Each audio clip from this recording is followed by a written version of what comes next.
Hello. അപ്പം നമ്മുടെ മലയാള സെക്കൻഡിൽ ചോദിക്കുന്ന ഒരു പ്രധാനപ്പെട്ട ചോദ്യമാണ് കഥാപാത്ര നിരൂപണം അല്ലേ. അപ്പോൾ ചിലപ്പം അത് നമുക്ക് ഇത്തവണ ചോദിച്ചില്ല എന്ന് വരാം അല്ലേ.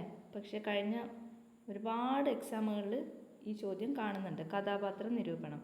അപ്പം കഴിഞ്ഞ എക്സാമുകളിലൊക്കെ ചോദിച്ചിട്ടുള്ളത് ഏതൊക്കെ ക്യാരക്ടേഴ്സിനെയാണെന്നുള്ളത് ഞാനിവിടെ കാണിക്കാം കേട്ടോ. ഇവിടെ കൊടുക്കാം. നമ്മുടെ ചാക്കുണ്ണി, ചെമ്പ് മത്തായി, മാർക്കോസ്, കോരൻ, അതുപോലെ തന്നെ മത്തായിയുടെ അമ്മയും ചോദിച്ചിട്ടുണ്ട്. ഓക്കെ, ആരൊക്കെയാണ് ഇവിടെ ഞാൻ കാണിക്കാം കേട്ടോ.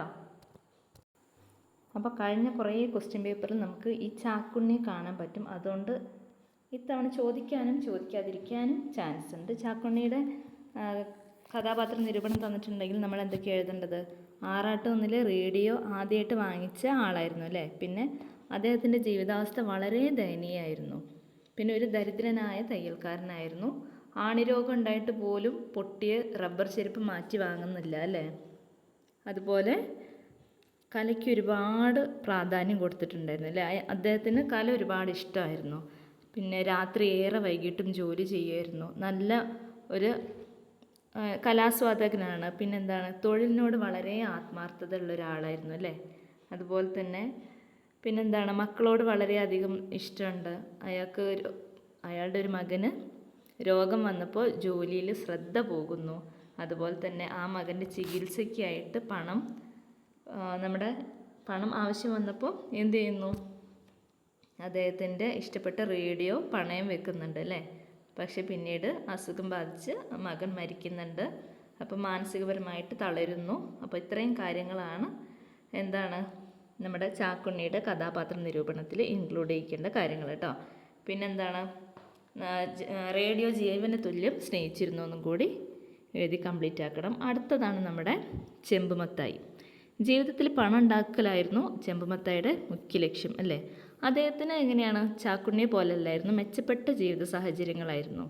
പിന്നെ ഒരു ക്വസ്റ്റ്യൻ പേപ്പറിൽ കണ്ടിട്ടുണ്ട്, ചാക്കുണ്ണിയും ചെമ്പുമത്തായിയുടെയും ക്യാരക്ടേഴ്സ് തമ്മിൽ താരതമ്യം ചെയ്യാൻ കേട്ടോ. അവരുടെ കഥാപാത്രങ്ങൾ തമ്മിൽ താരതമ്യം ചെയ്യാൻ വേണ്ടിയിട്ടും പറഞ്ഞിട്ടുണ്ടായിരുന്നു. അപ്പോൾ രണ്ടുപേരെയും കുറിച്ച് പഠിച്ചിട്ടുണ്ടെന്നുണ്ടെങ്കിൽ ഈ 2 ക്വസ്റ്റ്യൻ നമുക്ക് എഴുതാൻ പറ്റും അല്ലേ. ചെമ്പുമത്തായിയുടെ ബാക്കി കാര്യങ്ങൾ എന്തൊക്കെയാണ്?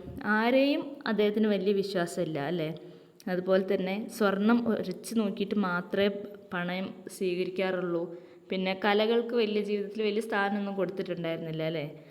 പിന്നെ മക്കളെ തല്ലി വളർത്തണമെന്ന ഒരു നിലപാടായിരുന്നു ചെമ്പുമത്തായിക്ക്. പിന്നെ മാനുഷിക മൂല്യങ്ങൾക്ക് വലിയ പ്രാധാന്യമൊന്നും അദ്ദേഹം കൊടുക്കുന്നില്ല അല്ലേ. ഈ പൈസ ഉണ്ടാക്കണം എന്നുള്ള ചിന്ത മാത്രമേ അദ്ദേഹത്തിനുണ്ടായിരുന്നുള്ളൂ അല്ലേ. അതുകൊണ്ട് തന്നെ ചെമ്പുമത്തായിയുടെ ജീവിത വീക്ഷണവും വ്യത്യസ്തമായിരുന്നു. പിന്നെന്താണ്, ഓക്കെ, ഇത്രയും പോയിൻറ്റ്സാണ് നമ്മൾ ചെമ്പുമത്തായിയുടെ കഥാപാത്ര നിരൂപണത്തിൽ ഇൻക്ലൂഡ് ചെയ്യേണ്ടത്. ഓക്കെ ആണല്ലോ. ഇനി നമുക്ക് മാർക്കോസ് ഉണ്ട്, പിന്നെ മത്തായിയുടെ അമ്മ, കോരൻ, ഇത്രയും ആൾക്കാരും കൂടെ ഉണ്ട്. അവരെയും കൂടി നോക്കാം. മാർക്കോസിൻ്റെ ക്യാരക്ടർ സ്കെച്ച് ചോദിച്ചിട്ടുണ്ടെങ്കിൽ, അതായത് കഥാപാത്ര നിരൂപണം ചോദിച്ചിട്ടുണ്ടെങ്കിൽ നമ്മൾ എന്തൊക്കെയാണ് എഴുതേണ്ടത്? വളരെ ഒരു കുടുംബസ്നേഹമുള്ള ആളായിരുന്നു അല്ലേ. പിന്നെ നല്ലവനായ അയൽവാസിയാണ്, വിശാല മനസ്കനായ അപ്പൻ്റെ മകനാണല്ലേ. പിന്നെ മത്തായിയോടും അമ്മയോടുള്ള സൗഹൃദമൊക്കെ എഴുതണം. പിന്നീട് എന്താണ് എഴുതേണ്ടത്? സഹോദരിമാരുടെ വിവാഹത്തിന് സ്വത്ത് വിൽക്കുന്നത്, അതുപോലെ തന്നെ ഒരുപാട് നന്മ, അതുപോലെ തന്നെ സ്നേഹം, ഇതൊക്കെ കാത്തു സൂക്ഷിക്കുന്ന ഒരു കഥാപാത്രം കൂടിയാണ് മാർക്കോസ് അല്ലേ. നിങ്ങളെല്ലാവരും നന്നായിട്ട് പഠിച്ചിട്ടുണ്ടാവും, എന്നാലും ഞാൻ കുറച്ച് പോയിൻറ്റ്സ് പറഞ്ഞതേ ഉള്ളൂ. പിന്നെ നമ്മുടെ മത്തായിയുടെ അമ്മയെ വേണം അല്ലേ. മത്തായിയുടെ അമ്മയുടെ പോയിൻറ്റ്സ് എന്തൊക്കെയാണ് അത് നോക്കാം. കാരൂർ നീലകണ്ഠപിള്ളയുടെ കോഴിയും കിഴവിയും എന്ന കഥയിലെ ഒരു പ്രധാന കഥാപാത്രമാണ് മത്തായിയുടെ അമ്മ. എല്ലാ അമ്മമാരെ പോലെയും വളരെ സ്നേഹവും കഷ്ടപ്പാടുമുള്ള സ്ത്രീയാണ് മത്തായിയുടെ അമ്മ. അവർ തൻ്റെ മകൻ ചെയ്ത തെറ്റിനെ ന്യായീകരിക്കുന്നില്ല. കൂടാതെ പോലീസുകാർക്ക് മുമ്പിൽ മാർക്കോസിൻ്റെ നിരപരാധിത്വം തുറന്നു പറയുന്നു. അതുപോലെ വന്ന വഴി മറക്കരുതെന്ന് എല്ലാവരെയും ഉപദേശിക്കുന്നു. വളരെ ഷോർട്ടാക്കിയിട്ടാണ്, നിങ്ങൾക്ക് ഡീറ്റെയിൽ ആയിട്ട് വേണമെങ്കിൽ എഴുതി ചേർക്കാവുന്നതാണ് കേട്ടോ. അപ്പം ഇതും ഇമ്പോർട്ടൻ്റ് ആണ്. മത്തായിയുടെ അമ്മയെ ഒരു തവണ മാത്രമേ ചോദിച്ചിട്ടുള്ളൂ, അപ്പോൾ ചാൻസ് ഉണ്ട്. ഓക്കെ, ഇത്തവണ ചോദിക്കാൻ ചാൻസ് ഉണ്ട്, നമുക്ക് പറയാൻ പറ്റില്ല.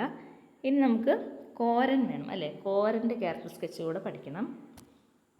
കോരനൊക്കെ ചോദിച്ചിട്ടുണ്ടെങ്കിൽ നമുക്ക് ഒരുപാട് എഴുതാനുണ്ട് അല്ലേ. ഓക്കെ, അപ്പോൾ ജ്ഞാനപീഠ പുരസ്കാര ജേതാവായ തകഴി ശിവശങ്കര പിള്ളയുടെ പ്രശസ്ത നോവലായ രണ്ടിടങ്ങഴിയിലെ 17-ാം അധ്യായമാണ് പ്ലാവിലക്കഞ്ഞി. ഇതിലെ വളരെ പ്രധാനപ്പെട്ട കഥാപാത്രമാണ് കോരൻ. അധ്വാനത്തിൻ്റെ മഹത്വമറിഞ്ഞ കൈമെയ് മറന്ന് അധ്വാനിച്ചിട്ട് വേണ്ടത്ര പ്രതിഫലം കിട്ടാത്തതിൽ പ്രതിഷേധമുള്ളൊരു കഥാപാത്രം കൂടിയാണ് കോരൻ. തൻ്റെ കൂടെയുള്ളവർ കിട്ടിയതും കൊണ്ടുപോകുമ്പോൾ ഓച്ചാനിച്ച് നിൽക്കാൻ കോരൻ തയ്യാറല്ല. അരി തേടി നടക്കുമ്പോൾ നെല്ല് കടത്തിക്കൊണ്ടുപോകുന്നത് കണ്ട കോരൻ്റെ ഉള്ളിൽ അതിലുള്ള പ്രതിഷേധം നിറയുന്നു. ജന്മികളുടെ ചൂഷണത്തോട് പ്രതികരിക്കാൻ മുന്നോട്ട് വന്ന അടിയാളവർഗത്തിൻ്റെ കരുത്തുറ്റ പ്രതിനിധിയാണ് ഈ കഥാപാത്രം. തൻ്റെ ഭാര്യയെ അതിരിറ്റ് സ്നേഹിക്കുന്നുണ്ട് കോരൻ. കൂടാതെ അച്ഛനെ തനിച്ചാക്കി സ്വന്തം സുഖം പോയതിൻ്റെ കുറ്റബോധവും കോരനിൽ കാണാൻ സാധിക്കും. ഓക്കെ ആണല്ലോ. ഇത്രയും പോയിൻറ്റ്സ് കോരനിൽ ഉണ്ടായിരിക്കണം. ഇങ്ങനെ എഴുതിയാലും മതി, നിങ്ങൾക്ക് മാർക്ക് കിട്ടും. അപ്പോൾ പിന്നീട് പറയാനുള്ള 2 കാര്യം എന്താണെന്ന് വെച്ചാൽ, ഈ ടെക്സ്റ്റിലുടനീളം നമുക്ക് ഒരുപാട് അമ്മമാരെ കാണാൻ സാധിക്കും അല്ലേ. അപ്പോൾ കഴിഞ്ഞൊരു പ്രീവിയസ് ക്വസ്റ്റ്യനിലും അതുപോലെ തന്നെ നമ്മുടെ ഓരോ വിളിയും കാത്ത് എന്നതിൽ അമ്മ മകൻ ബന്ധവും അതുപോലെ തന്നെ അമ്മയെ ഉപേക്ഷിക്കുന്നൊരു മകൻ ഉണ്ടല്ലോ, അമ്മത്തൊട്ടിൽ, ഈ 2 മക്കളെ തമ്മിൽ താരതമ്യം ചെയ്യാനുള്ളൊരു ക്വസ്റ്റ്യൻ കണ്ടിട്ടുണ്ടായിരുന്നു. അതുപോലെ തന്നെ ഈ അമ്മമാരെ കുറിച്ചും ഒരു ഡീറ്റെയിൽ ആയിട്ട് കുറിപ്പ് തയ്യാറാക്കുന്ന ഒരു ക്വസ്റ്റ്യൻ ഇതുപോലെ കഴിഞ്ഞൊരു ക്വസ്റ്റ്യൻ പേപ്പറിൽ കണ്ടിട്ടുണ്ട്, അങ്ങനത്തെ ഒരു ക്വസ്റ്റ്യൻ. അപ്പോൾ അതും കൂടി നിങ്ങൾ ജസ്റ്റ് ഒന്ന് പ്രിപ്പയർ ചെയ്യണം. കഥ നിങ്ങൾക്ക് ഓർമ്മയുള്ളത് കൊണ്ട് ടെൻഷനൊന്നും വേണ്ട, നിങ്ങൾക്ക് സിമ്പിളായിട്ട് എഴുതാവുന്നതേ ഉള്ളൂ. ഓക്കെ, അപ്പം നിങ്ങൾ ഏതൊക്കെ കഥാപാത്രത്തിനെ പഠിക്കണം എന്നാണ് പറഞ്ഞിട്ടുള്ളത്? ചാക്കുണ്ണിയെ പഠിക്കണം, ചെമ്പുമത്തായി, മാർക്കോസ്, മത്തായിയുടെ അമ്മ, കോരൻ. ഓക്കെ, ബാക്കി കഥാപാത്രങ്ങളെയും നിങ്ങൾ പഠിക്കണം. ഇത്രയുമാണ് ഇമ്പോർട്ടൻ്റ് ആയിട്ടുള്ളത്. ഓക്കെ ആണല്ലോ. അപ്പോൾ നമ്മുടെ കഥാപാത്ര നിരൂപണം ഇത്രയും പേര് നിങ്ങൾ നിർബന്ധമായിട്ടും പഠിച്ചിരിക്കണം. ഇതിപ്പോൾ കഥാപാത്ര നിരൂപണം എന്ന രീതിയിൽ മാത്രമായിരിക്കില്ല, മറ്റെന്ത് രീതിയിൽ ക്വസ്റ്റ്യൻ ചോദിച്ചിട്ടുണ്ടെങ്കിലും നിങ്ങൾ ഇത്രയും പേര് പഠിച്ചിട്ടുണ്ടെന്നുണ്ടെങ്കിൽ നിങ്ങൾക്കത് എഴുതാൻ സാധിക്കും. അപ്പോൾ അത്രയേ ഉള്ളൂ. ഇനി മറ്റൊരു വീഡിയോ അപ്ലോഡ് ചെയ്യാം കേട്ടോ. ഓക്കെ, അപ്പോൾ നന്നായിട്ട് പഠിക്കുക. ബൈ.